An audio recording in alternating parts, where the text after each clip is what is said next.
Hello বাচ্চো, welcome to Biohack NEET প্রস্তুতির জন্য বাংলা ইউটিউব চ্যানেল। তো ওয়েস্ট বেঙ্গলের বুকে আজকে এমন একটা কলেজ নিয়ে আলোচনা করব যে কলেজের তিনটে নাম। কেউ তাকে বলে পিজি হসপিটাল, কেউ তাকে বলে এসএসকেএম হসপিটাল, আবার কেউ তাকে বলে আইপিজি এমইআর হসপিটাল। তো আজকে আমরা আমাদের যে ভিডিওতে ওয়েস্ট বেঙ্গল সম্ভাব্য কাট অফ এবং সেফ স্কোর কি হতে পারে এই এসএসকেএম বা পিজি হসপিটালের এ ব্যাপারে আলোচনা করব।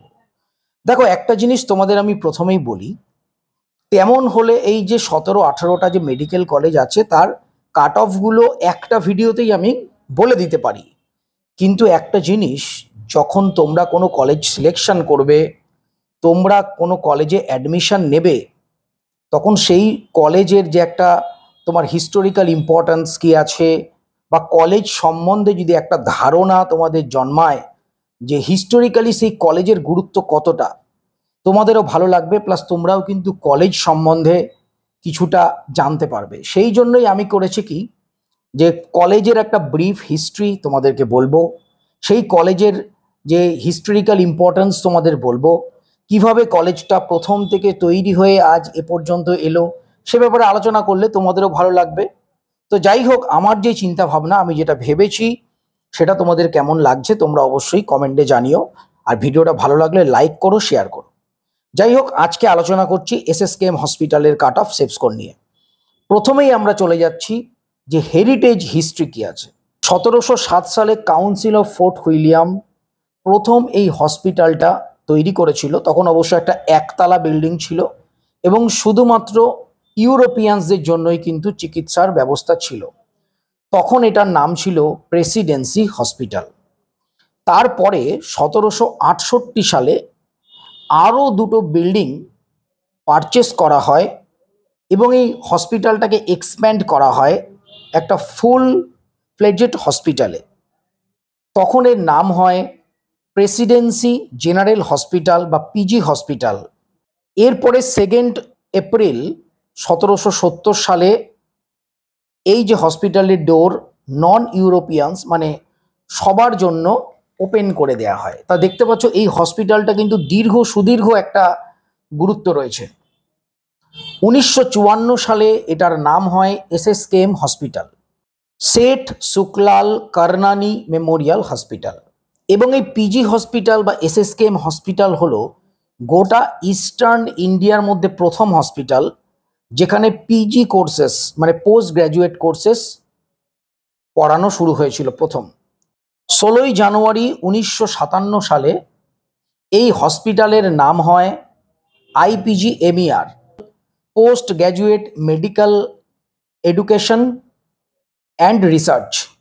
সেটা ইনগরেটেড করেছিল সেই সময়কার আমাদের প্রাইম মিনিস্টার পণ্ডিত জওহরলাল নেহেরু। বর্তমানে এই যে পিজি হসপিটাল বলো বা এসএসকেএম হসপিটাল বলো বা আইপিজি এমইআর হসপিটাল বলো, এখানে ইউজি মানে আন্ডার গ্র্যাজুয়েট এমবিবিএস সিট সংখ্যা 200, পোস্ট গ্র্যাজুয়েট মানে পোস্ট গ্র্যাজুয়েট যে ডিগ্রি পড়ানো হয় সেখানে সিট সংখ্যা 205। এছাড়াও ডিপ্লোমা, প্যারামেডিক্যাল, ডক্টরেট এবং নার্সিং কোর্সও করানো হচ্ছে। আরেকটা যেটা গুরুত্বপূর্ণ বিষয় এই পিজি হসপিটালের ক্ষেত্রে, সেটা হলো এই পিজি হসপিটালেরই একটা ল্যাবরেটরিতে, পাশে দিচ্ছি দেখো, এই ল্যাবরেটরিতে স্যার রোনাল্ড রস যখন তিনি পিজি হসপিটালে তিনি সার্ভিস করতেন 1898 সালে, এই যে তোমরা পিকচারে যে দেখতে পাচ্ছ যে ল্যাবরেটরি, এই ল্যাবরেটরি থেকেই তিনি কিন্তু আবিষ্কার করেছিলেন যে ম্যালেরিয়া রোগের যে ধারক এবং বাহক হচ্ছে মশা, মানে মশার মাধ্যমেই ম্যালেরিয়ার যে রোগ সেই রোগ কিন্তু ছড়িয়ে পড়ে। এসএসকেএম এর এই ল্যাবরেটরি থেকে তিনি এই রিসার্চটা করেছিলেন এবং পরবর্তীকালে 1902 সালে তিনি কিন্তু ফিজিওলজি এবং মেডিসিনে নোবেল প্রাইজ জিতেছিলেন এই যে হসপিটাল এই ল্যাবরেটরি থেকে। শুধু তাই নয়, বর্তমানে এনআইআরএফ যে র্যাঙ্কিং, যে ন্যাশনাল লেভেলের যে র্যাঙ্কিং, সেই র্যাঙ্কিংয়ে 24তম স্থান মানে 24th র্যাঙ্ক করে রয়েছে এই এসএসকেএম হসপিটাল, এনআইআরএফ র্যাঙ্কিংয়ে 24। তাহলে তোমরা বুঝতেই পারছো এই যে এসএসকেএম হসপিটাল এও কিন্তু কলকাতা মেডিকেল কলেজের মতো একটা গুরুত্বপূর্ণ একটা হিস্টোরিক্যাল ইম্পর্টেন্স যুক্ত হসপিটাল। তো তোমাদের প্রত্যেকেরই অবশ্যই এই ভিডিওটা দেখে মনে আশা জন্মাবে যে তোমরাও যদি এসএসকেএম হসপিটালে পড়তে পারো তাহলে খুব ভালো হয়। তো চলো এবার এই হসপিটালের সম্ভাব্য কাট অফ কী হতে পারে 2024-এ নিটে তোমাদেরকে বলি। দেখো, কলকাতার মধ্যে যে হসপিটালগুলো রয়েছে, যেমন ধরো আরজিকর রয়েছে, কলকাতা মেডিকেল কলেজ রয়েছে, এসএসকেএম রয়েছে, বা আরও যে হসপিটালগুলো রয়েছে, এদের ক্ষেত্রে কাট অফ কিন্তু 1 থেকে 2 নম্বরের হেরফের হয়। এবং এসসি এসটির ক্ষেত্রে এই যে তোমার নাম্বারের যে ডিফারেন্স, সেটা হয়তো কিছু কখনো 10-15 হয়। জেনারেল, ইডাব্লিউএস এবং ওবিসি এদের ক্ষেত্রে কিন্তু এই যে কাট অফটা খুব সামান্যই চেঞ্জ হয়। তো ইউআর বা জেনারেলের ক্ষেত্রে কাট অফ 678 প্লাস, ওবিসির ক্ষেত্রে কাট অফ 676 প্লাস। জানো তোমরা জেনারেল আর ওবিসি 1-2 নম্বর এদিক ওদিক থাকে। ইডাব্লিউএস 673 প্লাস, এসসি 614 প্লাস এবং এসটি 465 প্লাস। এই নাম্বারের আশেপাশে যদি থাকে তোমাদের র্যাঙ্ক, তোমরা এসএসকেএম হসপিটাল কিন্তু পেতে পারো। তো তোমরা বুঝতেই পারছো যে একটা গুরুত্বপূর্ণ ভ্যালুয়েবল হসপিটাল কলকাতা এবং গোটা ভারতবর্ষের বুকে এসএসকেএম হসপিটাল।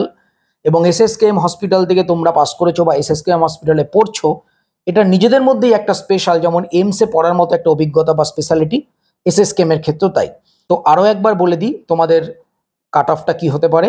জেনারেলদের ক্ষেত্রে 678 প্লাস, ওবিসির ক্ষেত্রে 676 প্লাস, ইডাব্লিউএসের ক্ষেত্রে 673 প্লাস, এসসির ক্ষেত্রে 614 প্লাস এবং এসটির ক্ষেত্রে 465 প্লাস। এই টোটাল যে নাম্বারগুলো বললাম পুরোটাই প্রেডিকশন করা, পুরোটাই টেন্টেটিভ। এই নাম্বারগুলো পেলে তোমরা একটা চান্স থাকবে এবং তোমরা যে চয়েস ফিলিং করবে সেক্ষেত্রে তোমাদের কিছুটা সুবিধা হবে বলে আমার মনে হলো, তাই বলে দিলাম। যাই হোক, NEET related information, latest update পাওয়ার জন্য চ্যানেলটা সাবস্ক্রাইব করো, পাশে থাকো। আবার পরের দিন আসবো একটা নতুন মেডিকেল কলেজের আপডেট নিয়ে, তাদের ব্রিফ হিস্ট্রি, তাদের কাট অফ নিয়ে। তো আজ এ পর্যন্তই, সবাই খুব ভালো থেকো, মন দিয়ে পড়াশোনা করো। 2025-এর নিট কিন্তু ক্লিয়ার করতেই হবে। আজ এ পর্যন্তই, সবাই খুব ভালো থেকো, টাটা।